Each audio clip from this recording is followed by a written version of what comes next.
En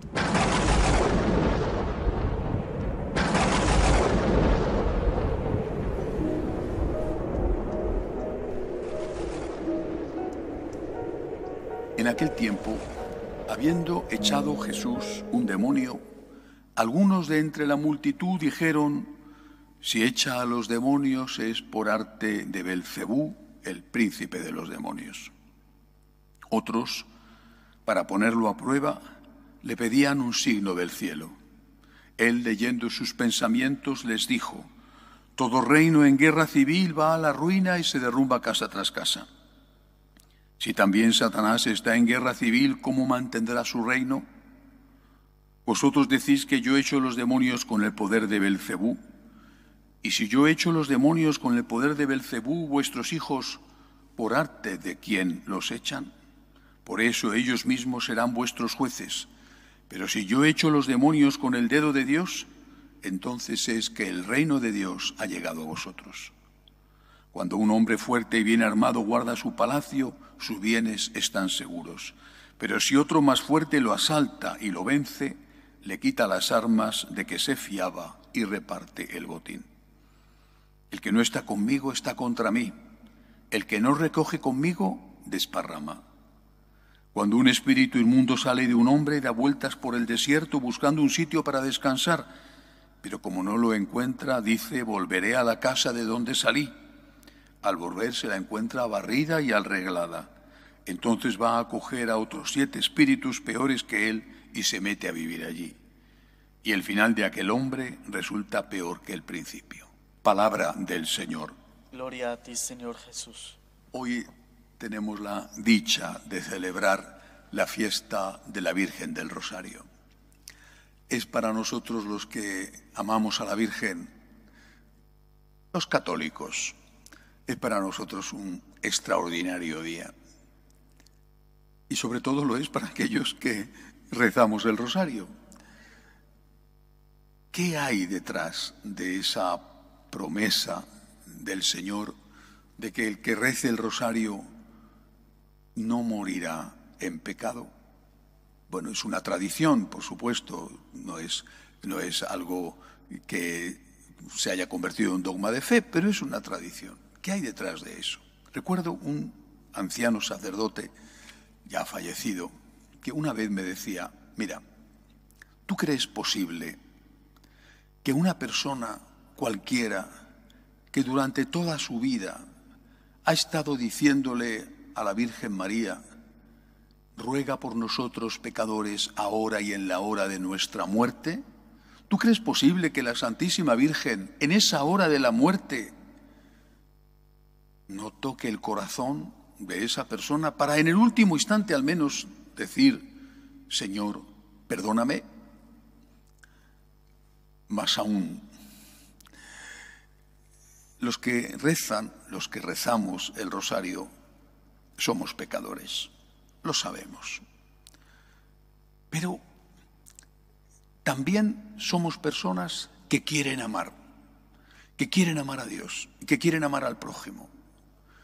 Somos personas que, siendo conscientes de nuestras limitaciones, de nuestros defectos, estamos continuamente en camino, en lucha.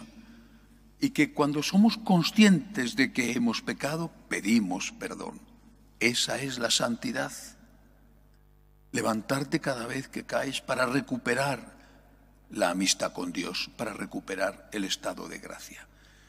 Y una persona que vive así, que si cae, que tampoco es que caemos todos los días, bueno, pero que si cae, se levanta, esa persona, cuando llega la hora de su muerte, está acostumbrada, en el caso de que estuviera en pecado en ese momento, está acostumbrado a decir: Señor, perdóname.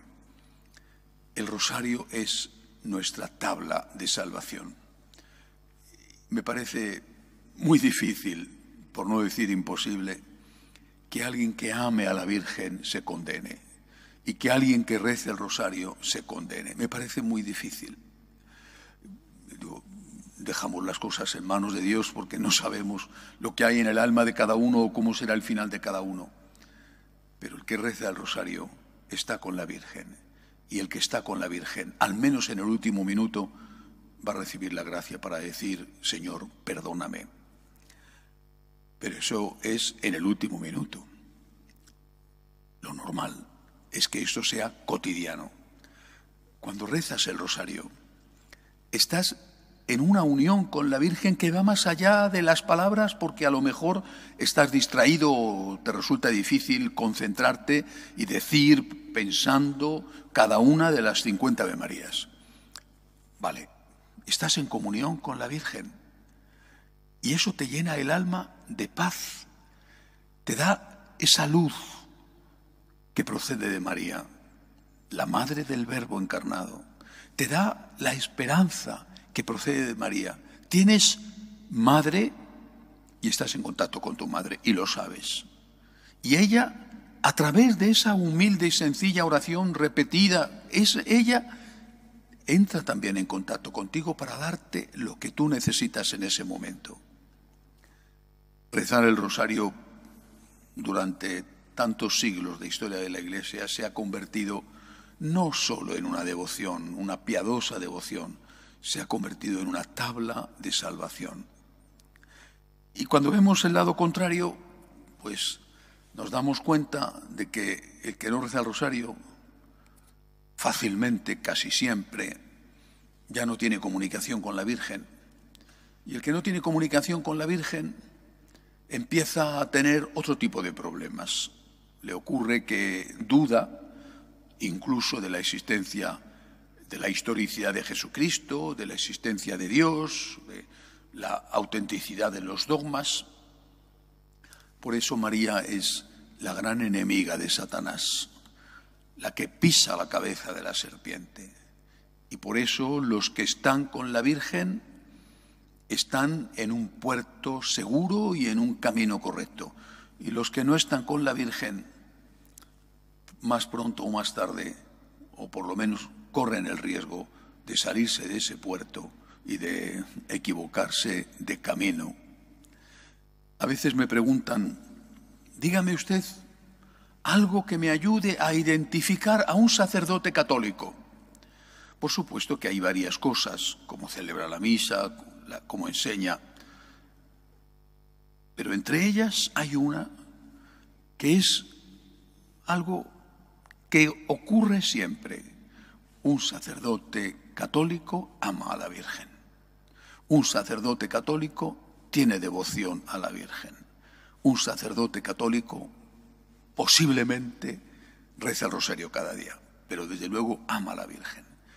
Aquellos sacerdotes obispos, que dicen que no hay que rezar a la Virgen, que no hay que terminar la misa con una oración a la Virgen, porque eso no es litúrgico, que marginan a la Virgen, que quitan sus imágenes, que prohíben rezar el rosario en las iglesias, ya están dando pruebas de que tienen un problema de fe.